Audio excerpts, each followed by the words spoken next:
Welcome, we're glad to have you once again. This guide is about strength stacking Wander Berserker. Replica Alberons are a foundation of some of the most potent chaos damage builds, as the boots add chaos damage to attacks per strength. You may often see them being worn by berserkers as they too can immensely improve their attack damage by implementing rage and warcries into their builds. Marauders also have easy access to strength and attack nodes on a skill tree.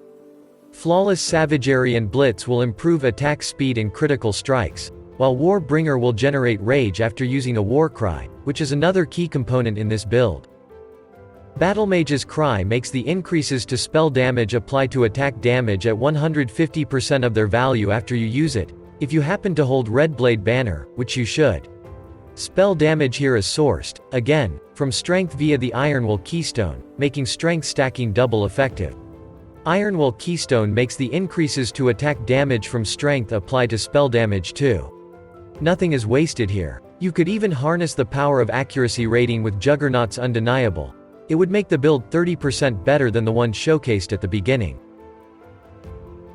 For the attack skills, we've selected ones that can be used with a one-hand weapon, as we already have a shield that fits this build too well.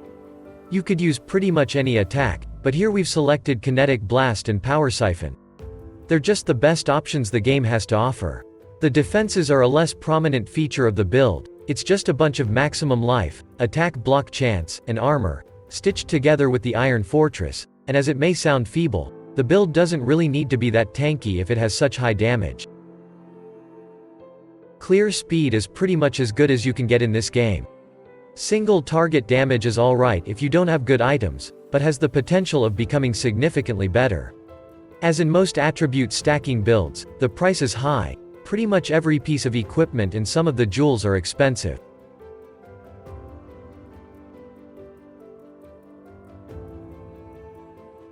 All the unique gear pieces listed here with no rare counterpart are either mandatory or simply best in slot. Only Replica Alberon's Warpath boots are very expensive. The price of rare items and jewels is high too. Red Blade Banner guarantees that Battlemage's Cry is at its full power each time you use it, and vastly improves its CDR. The shield also has a lot of maximum life and armor. The Iron Fortress is often used in strength stacking builds due to the extra attack block chance. It also grants strength and armor. Replica Alberon's Warpath boots are the core element of this build. These add chaos damage to attacks per strength and disable other types of damage you could deal. Put Lethal Pride in a socket surrounded by a lot of passives you've allocated, each will grant more strength. You should primarily aim for the notable passive upgrades for increased strength. In your split personality jewels, get strength, accuracy, maximum life, or any missing attribute. Just be sure it grants strength. Socket 2 of them in the farthest jewel sockets. If you have more dexterity than you need, transform some of it into strength with Inertia Jewel. Emperor's Might is an expensive jewel that increases strength and damage. Good for finishing touches. Undeniable from Forbidden Flame and Forbidden Flesh is extremely good. It increases attack speed per accuracy, and grants accuracy equal to double that of your strength. Definitely get it at some point. We didn't have it to showcase in the gameplay footage, but it's a really impactful ingredient. Some of the best modifiers on a Watcher's Eye are life per enemy hit from Vitality, crit multiplier from Precision, and chaos resistance from Purity of Elements. It's a strength stacking build, so try to focus on obtaining as much of it as possible. The most efficient sources are those that would increase it. You can find such mods as synthesized implicits on jewelry items. For damage, seek primarily attack speed and critical strike mods. With Undeniable Keystone, you will also scale the attack speed off of accuracy. Remember to lower the mana cost of skills with crafts on your amulet and rings. Helmet. The 1% increased critical strike chance per 10 strength elevated mod would be extremely good, but the regular variant that grants just the accuracy is also very popular. Other than that, get life and resistances here. Look for a wand with attack speed, spell damage, and crit modifiers. Added chaos damage, chaos penetration, and spell damage per strength are good too, but make the weapon much more expensive. Gloves will host the power siphon setup, so try to gain local improvements in the form of built-in support gems. Get maximum life and attack speed too. A synthesized belt with increased strength or attributes for its implicit is the best option, but an expensive one. Here get extra strength, maximum life, and resistances. An amulet too can increase your strength if it has the right synthesized implicit. Craft the prefix to reduce mana cost by 7, get some strength, and maximum life. Rings too should increase your strength and reduce the mana cost of skills. Try to gain some additional strength, attributes, maximum life, and resistances. Jewels. Here, get maximum life, strength, and critical strike multiplier modifiers. If you lack resistances or attributes, you can get them here quite easily. Use 2 or 3 large cluster jewels with 12 passives, each containing a bonus to strength combined with other attribute or resistances. Bottled Faith increases damage, critical strike chance, and makes enemies receive increased damage. It's very good. For other flasks, equip a life flask with bleeding immunity, diamond flask, silver flask, and a quicksilver flask. You can replace one of them with a granite flask for more durability. These should increase your critical strike chance, attack speed, and armor. Maybe movement speed if you feel like you should travel a bit faster.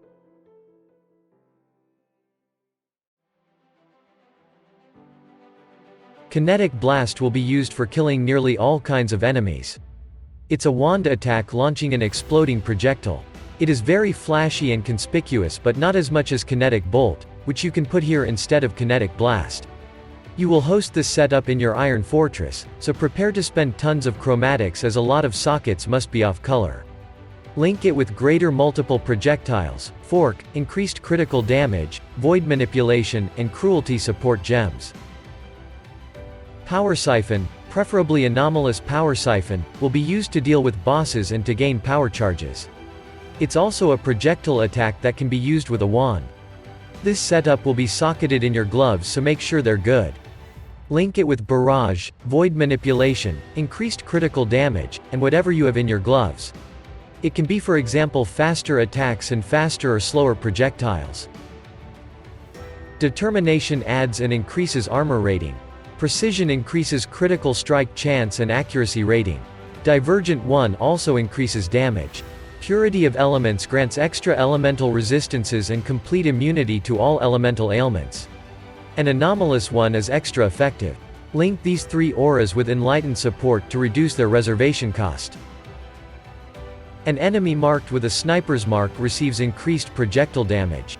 Projectiles also split on impact against such enemies. Link it with Mark on Hit support to apply it automatically, and Enhance support to enhance its quality.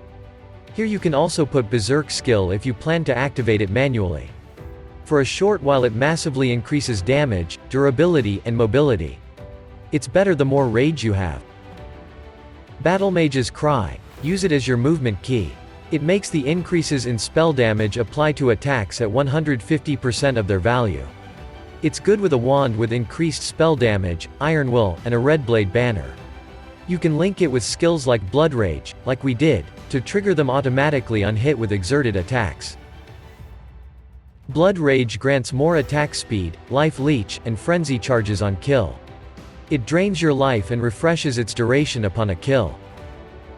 Shield Charge is the movement skill that is good if you happen to have a shield and a lot of attack speed, which you do. Molten Shell is a guard spell that mitigates a portion of incoming hit damage for some time. It can absorb more of it the more armor you have. Ice Golem increases your critical strike chance and grants you extra accuracy. Anomalous variant is the best one in this case. Link these two with Cast when damage taken. You have no time to cast all these spells by yourself, you have to be efficient. Now, the last part. Kill all the bandits, it's an easy choice. For a major god, we would recommend Soul of Solaris as it improves your one-on-one durability, especially against critical strikes or elemental damage. Lunaris is no good, we doubt there would be more than one enemy near you for too long. Brine King is weak too, as you cannot be stunned or frozen. The minor god selection is trimmed as you have Purity of Elements on. Soul of Yugal may be the best choice only because of the 30% reduced effect of curses on you. Ricelatha or Shikari are valid options as well. The passive skill tree is thin, skeletal even. We've spent 36 points on 3 large cluster jewels with 12 passives each. This is where all the juice is. Spend the rest of your points on maximum life, strength, and jewel sockets. Allocate Champion of the Cause for reservation efficiency, Unwavering Stance for stun immunity, Call to Arms to cast Warcry instantly, Point Blank for damage, and Iron Will for damage as well. For masteries, get a 15% increased maximum life as life mastery if there is no life mod on your Iron Fortress. Rest assured, there is no life mod on your Iron Fortress.